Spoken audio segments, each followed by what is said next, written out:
What is up, YouTube? Welcome to another review of Taboo.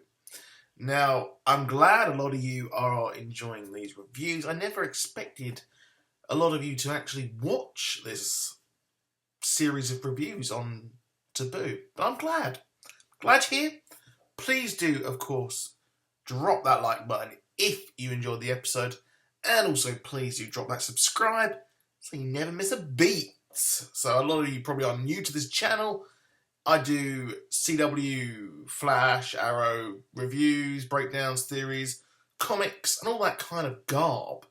But I'm a big Tom Hardy fan, which is why I'm watching Taboo, and I'm also, on the side, a huge history buff. So, yeah, I am enjoying this show quite a lot. It's not the most accurate in history. It's, like I said last week, it's more of a pulp novel from that time period being told now and framed in a very kind of nostalgic sort of way. So a very, very strange episode this week where we saw hallucinogens, we saw a very strange party. I don't think I would like to go to any of these dodgy parties back in this era. They look a bit too wild for my liking. I like to sit there with a nice cold tinny and have a sesh, not drop mad nitrous oxide and have these weird magician things going on. But that's besides the point. This episode I felt was a bit odd. They kind of went away from what was intriguing. I liked the whole heist into the East India Company. They could have done a whole episode on this whole thing, but we had a lot of it set at the party. And to me, the heist on the East India Company seemed a kind of... They rushed through it. It was just not really what they could have done. And I feel that Delaney kind of flits through these episodes, doing these things, asking these people to do things, and the character never actually does anything. He had this would-be assassin, got the hooks into him, which was a very strong scene, but we never actually see him do that much or plot that much. We only really see the, I'm going to do this, and then you see the after the fact. You never see the character have a nuance or anything like that.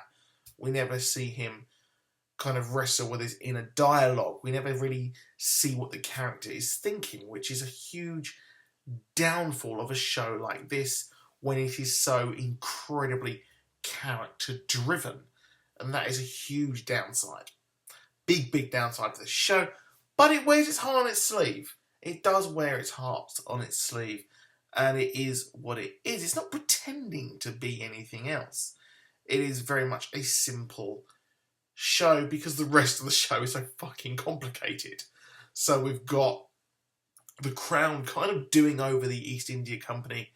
And the East India Company probably would have worked with Delaney quite a lot and allowed him to get on with his business and make this money if he hadn't have stolen their gunpowder.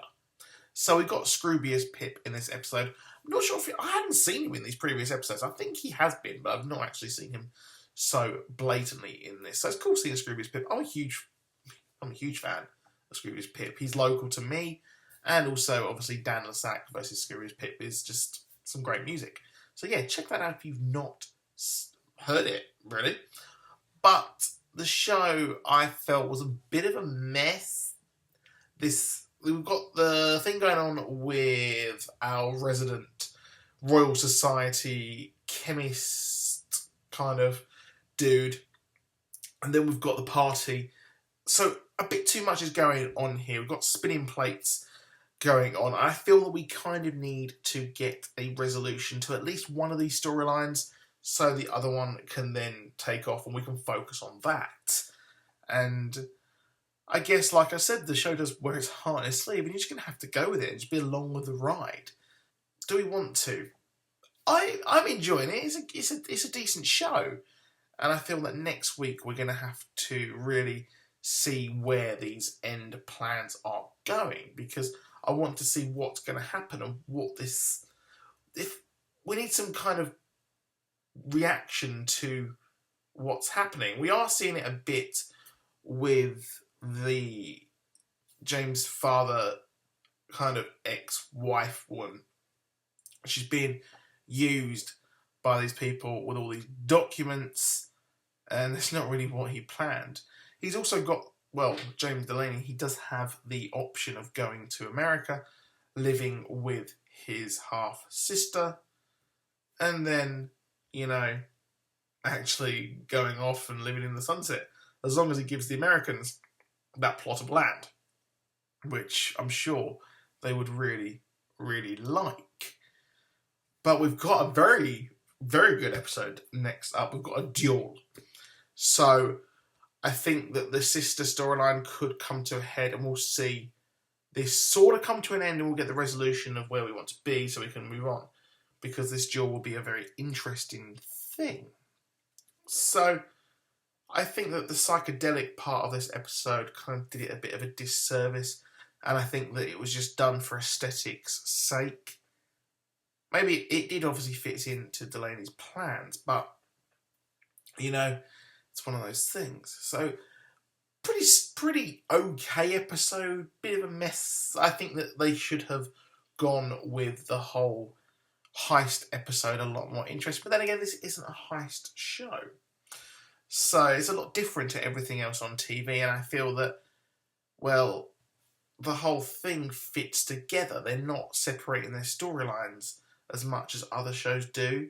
So they're kind of more merging it all into one melting pot, which is an interesting take on things. So that's it for that video. Please do drop a like. Please do subscribe. Hit that bell button if you're already subscribed. If you're about to subscribe, so you get notifications. I'll see you soon. Goodbye.